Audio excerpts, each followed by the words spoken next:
Est-ce que tu t'es déjà demandé comment on se dédoublait en photo? C'est ce que nous allons voir dans cette vidéo.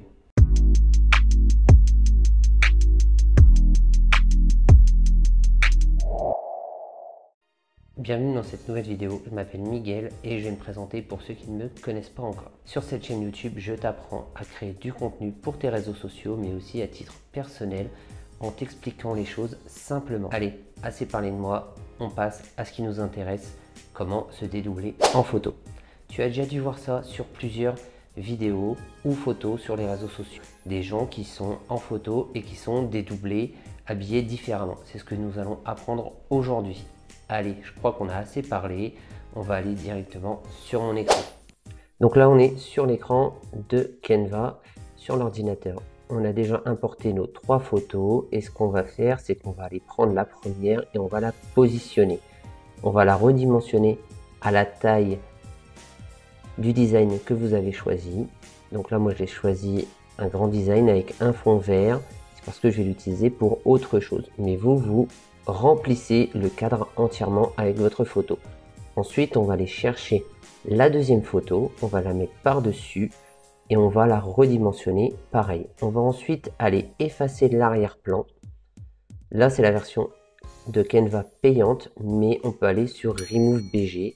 Je vous en ai parlé dans une autre vidéo pour effacer les arrière-plans.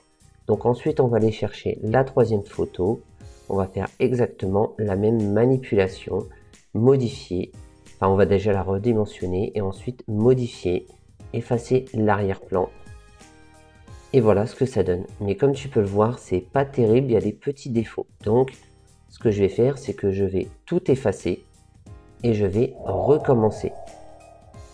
Donc là, on revient sur une page blanche et là ce que je vais faire, c'est que je vais aller chercher ma première photo, je vais aller faire modifier et saturation. Après, c'est toi qui choisis en fait la couleur que tu veux. Je vais aller choisir une couleur et je vais refaire la manip de tout à l'heure. Là, j'ai décidé de mettre saturation au minimum. Donc, je pose mes photos, j'efface l'arrière-plan, je mets saturation au minimum. Là, je vais aller chercher la troisième photo et tu vas voir ce que ça va donner. Modifier l'image comme tout à l'heure, saturation au minimum. Et voilà le résultat. Donc là, ce que j'ai choisi de faire aussi, c'est de modifier les couleurs, comme tu l'as vu, comparé à tout à l'heure. Du coup, le résultat est beaucoup mieux. Mais après, ce sera à toi de jouer avec les filtres pour essayer d'avoir la photo la plus belle possible. Donc là, tu vois, j'ai décidé de remonter la photo pour la recadrer et faire ce petit effet. Et tu vois, on ne voit aucun défaut là-dessus. Voilà, la vidéo est finie, j'espère qu'elle t'a plu. J'ai essayé d'utiliser des mots très simples et de te montrer en détail comment on pouvait réaliser ce type de photo. J'espère qu'elle va t'aider à pouvoir faire de belles photos pour tes réseaux sociaux, mais aussi pour pouvoir partager avec ta famille. Il te suffit simplement d'avoir un peu d'imagination. Mais là maintenant, il y a une question qui va se poser.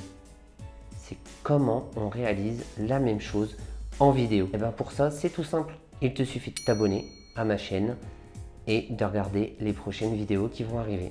N'hésite pas aussi à t'abonner à mes réseaux sociaux. Je t'ai mis les liens dans la description et je t'ai mis aussi les noms juste là sur le côté.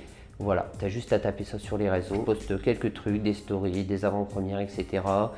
Et aussi de temps en temps, je me challenge aussi. J'ai des abonnés qui m'envoient parfois des idées de vidéos et je les réalise le plus simplement possible pour pouvoir vous expliquer comment ça fonctionne. C'est tout l'intérêt de ma chaîne. Allez, on se voit dans une prochaine vidéo, juste ici ou ici.